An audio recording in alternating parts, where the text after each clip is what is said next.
I didn't start this because I was looking for a miracle. In fact, I started it because I was frustrated by a rather humbling failure. A few years back, I was working with a gentleman. We'll call him Frank.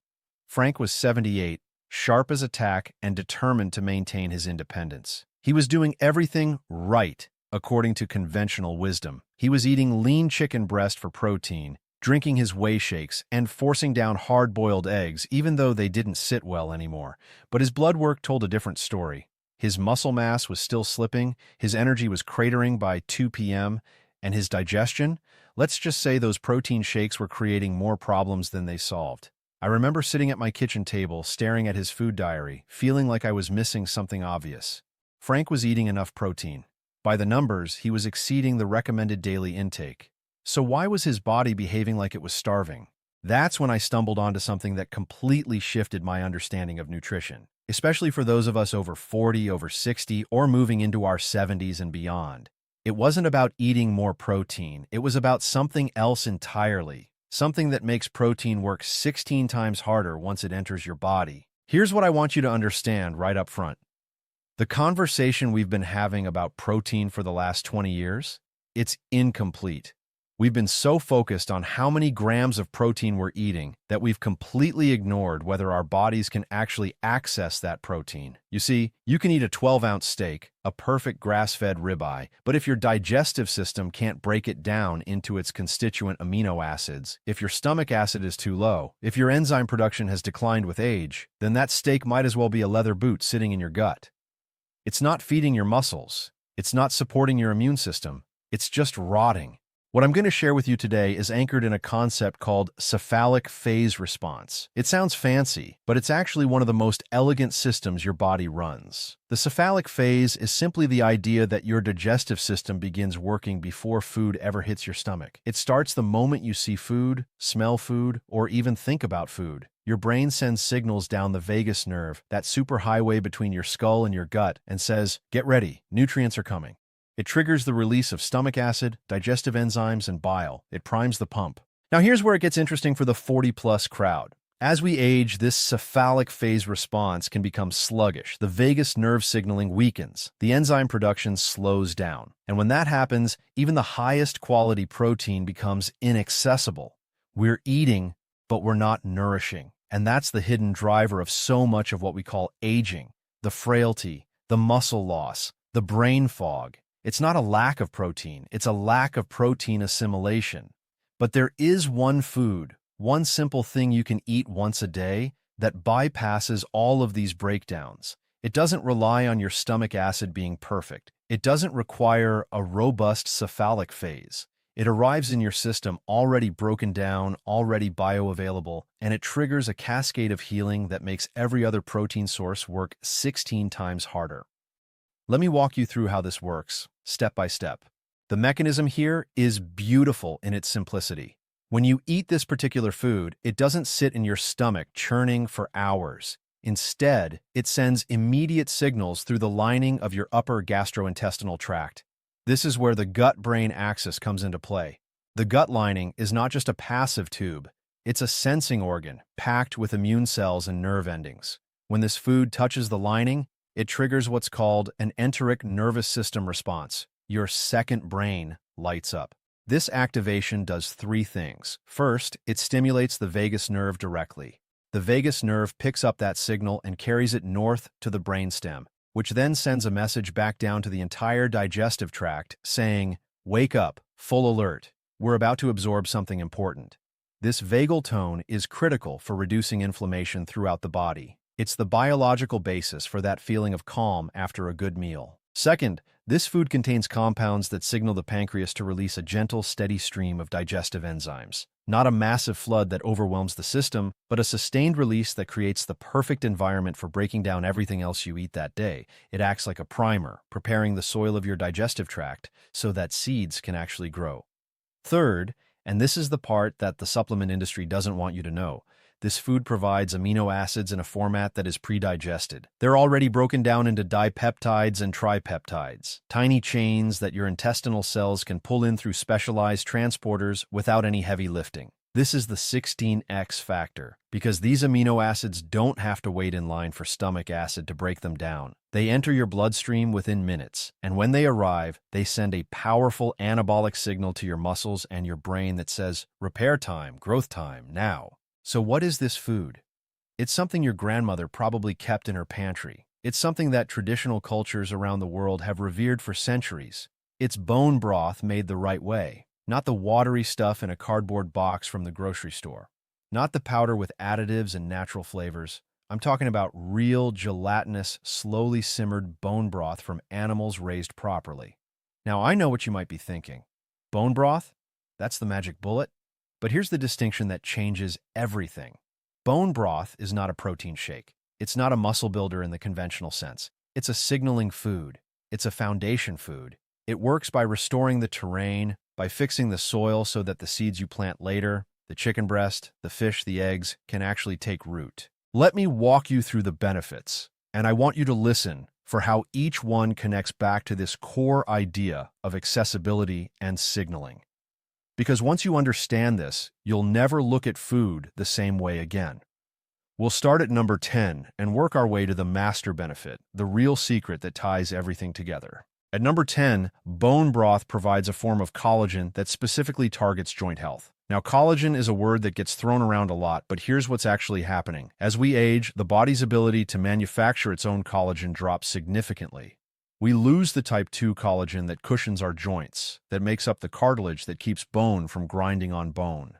The collagen in properly made bone broth comes from the cartilage, the connective tissue, the knuckles and feet that simmer for 24, 36, even 48 hours. This collagen is rich in specific amino acids, glycine, proline, hydroxyproline, that act as building blocks. But more importantly, because these amino acids are already partially broken down, they signal the chondrocytes in your joints, the cells that build cartilage, to get back to work.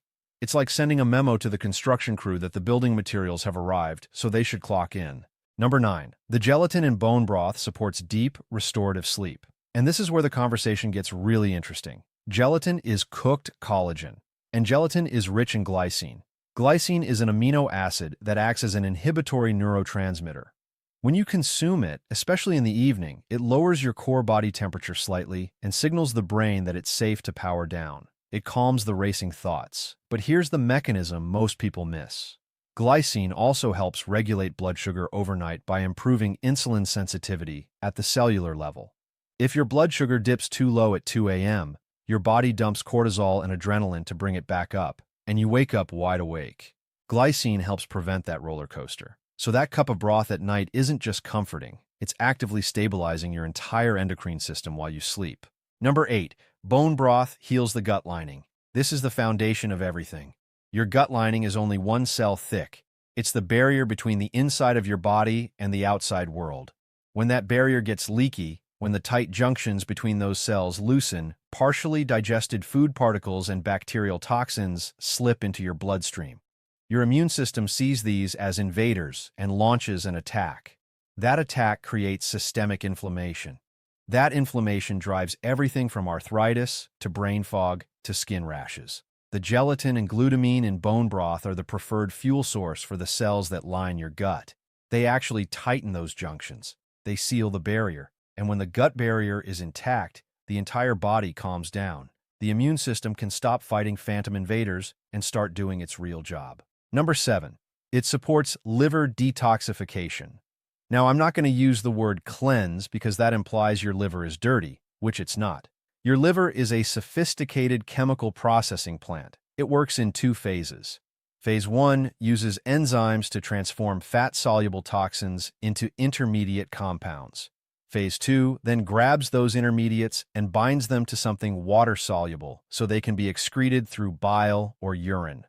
Glycine, which is abundant in bone broth, is a primary binding agent for Phase 2 detoxification. Without enough glycine, Phase 1 outruns Phase 2, and those intermediate toxins build up, causing oxidative stress and damage. By providing a steady supply of glycine, bone broth helps keep these 2 phases in perfect balance. Number 6. It protects against sarcopenia, the age-related loss of muscle mass. This goes back to the 16X factor I mentioned earlier. The amino acids in bone broth, particularly the branched-chain amino acids that remain in the meat left on the bones, are absorbed rapidly. But more importantly, the glycine in the broth stimulates the release of growth hormone from the pituitary gland. Growth hormone is the master regulator of muscle maintenance. It declines steadily after age 40. By gently nudging growth hormone release, bone broth creates an internal environment that favors muscle preservation over muscle breakdown. You're not just feeding the muscle, you're telling the body to keep the muscle. Number 5. It strengthens hair, skin, and nails from the inside out. The cosmetic industry makes billions selling you collagen creams that sit on the surface of your skin. But skin is built from within. The dermis, the deep layer of your skin, is a matrix of collagen and elastin. As we age, that matrix thins and becomes disorganized, leading to wrinkles and sagging. The proline and hydroxyproline in bone broth are unique because they're incorporated directly into that dermal matrix. They don't just plump the skin temporarily. They signal the fibroblasts, the cells that build skin tissue, to lay down new organized collagen. It's structural repair, not surface deception. Number 4, it reduces cellulite. Now, this is a sensitive topic, but let's look at the physiology. Cellulite isn't just fat. It's fat pushing against connective tissue that has weakened and lost its elasticity. Imagine a hammock that's supposed to hold everything in place. When the ropes of that hammock, the connective tissue strands, get thin and brittle, the fat bulges through. The collagen and gelatin in bone broth reinforce that connective tissue. They thicken the ropes. They restore the tension. When the structure underneath is strong, the appearance on the surface changes naturally. Number 3, it acts as a powerful anti-inflammatory. This is where the immune system and the gut connect again. The gut-associated lymphoid tissue, or GALT, makes up about 70% of your immune system. When the gut is inflamed, the GALT is constantly activated, constantly releasing inflammatory cytokines into the bloodstream. These cytokines travel throughout the body, contributing to arterial plaque formation, brain inflammation, and joint pain. By healing the gut, bone broth calms the GALT. Fewer cytokines are released. The whole body's inflammatory load drops. It's systemic peace through local repair. Number 2, it protects cognitive function, specifically memory and focus. The gut-brain axis runs both ways. A leaky gut doesn't just let toxins into the blood. It also sends inflammatory signals directly to the brain via the vagus nerve. This low-grade brain inflammation is now understood to be a major driver of neurodegenerative diseases and that frustrating senior moment forgetfulness. The glycine in bone broth is not just for sleep. It's also a calming neurotransmitter in the brain itself. It helps regulate the excitotoxicity that damages neurons over time. By reducing gut-derived inflammation and providing calming amino acids, bone broth creates a neuroprotective environment. Your brain can't work right if your gut is on fire. And now, number 1, the real secret. The master benefit that makes everything else possible. Number 1 is that bone broth restores the body's ability to make its own stomach acid and enzymes. This is the hidden epidemic nobody talks about. As we age, our stomach acid production declines. We call it hypochlorhydria. And because stomach acid is the first line of defense against pathogens, low stomach acid leads to bacterial overgrowth in the small intestine, SIBO. It leads to reflux, ironically, because the valve at the top of the stomach doesn't close properly when acid is low. It leads to an inability to extract vitamin B12, which is essential for nerve health and energy. The minerals in bone broth, particularly the calcium and magnesium in a highly bioavailable form, provide the raw materials that the parietal cells in your stomach need to produce hydrochloric acid. The amino acids signal those cells to get back to work, and the gelatin soothes the inflammation that may have been suppressing acid production in the first place. When stomach acid is restored, everything changes. Protein from all sources becomes accessible. Minerals from vegetables become absorbable. The body can finally extract what it needs from the food you're already eating. That's the 16x factor. You don't need to eat more protein. You need to make the protein you're eating work 16 times harder. And that starts with restoring the digestive fire. This brings us full circle back to Frank. When I finally understood this, I had him stop the protein shakes. I had him stop forcing down eggs he couldn't tolerate. Instead, I asked him to start his day with a single cup of warm, homemade bone broth. Just 1 cup, and then eat his regular breakfast 30 minutes later. Within 2 weeks, his energy started returning. Within a month, his digestion had calmed down completely. And when we repeated his blood work at 3 months, his muscle retention markers had improved significantly. He was eating less protein overall, but his body was finally using what he ate. So how do you do this practically? You have two options. You can make your own, which is the gold standard, or you can source a high-quality prepared version. If you're making it at home, here's the method. You need bones from healthy animals: chicken feet, beef knuckles, marrow bones, oxtails. If you can find organic or pasture-raised, that's ideal because you're concentrating whatever was in those bones. Roast the bones first at 400 degrees for about 30 minutes. This caramelizes them and deepens the flavor. Then put them in a large pot or slow cooker. Cover with cold water. Add a splash of apple cider vinegar. This helps draw the minerals out of the bones. Bring it to a boil, then immediately reduce to the lowest simmer. You want tiny bubbles, not a rolling boil. Skim any foam that rises in the first hour, then cover and let it go. Chicken bones need at least 24 hours. Beef bones need 48 hours. The longer it goes, the more gelatin is extracted. When it's done, strain it, let it cool, and you'll see it turn into jelly in the fridge. That jelly is the goal. If it's still liquid, it wasn't cooked long enough or the bones were poor quality. Drink 1 cup daily. That's it. Morning or evening, whichever works for your schedule. Warm it up slowly. Don't microwave it on high because you can destroy some of the delicate compounds. Sip it like tea. Let it register on your tongue. Remember the cephalic phase? The tasting itself primes your digestion for the rest of the day. Now I have to give you the critical safety warnings because this matters.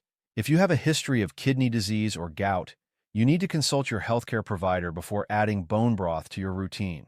Bone broth is rich in purines, which break down into uric acid. For most people, this is not an issue, but if you have existing kidney problems or a history of gout flares, you need to proceed carefully and under supervision. If you have a histamine intolerance, you may react to long-simmered broths. The longer something cooks, the more histamines can accumulate. If you notice headaches, hives, or digestive upset after drinking broth, try a shorter cooking time, 12 hours instead of 24, or source meat from very fresh, high-quality animals.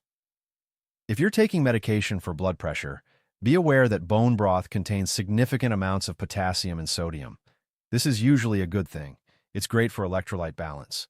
But if you're on medication that affects your potassium levels, you need to be consistent so your levels remain stable.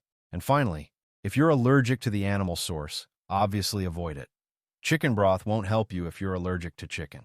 What I'm inviting you to consider today is not another supplement to add to your cabinet. It's not another thing to spend money on. It's a return to something ancient, something your body already recognizes at a cellular level. We've complicated nutrition so much that we've forgotten the basics. We've chased protein isolates and synthetic vitamins, while ignoring the foods that signal our bodies to heal themselves.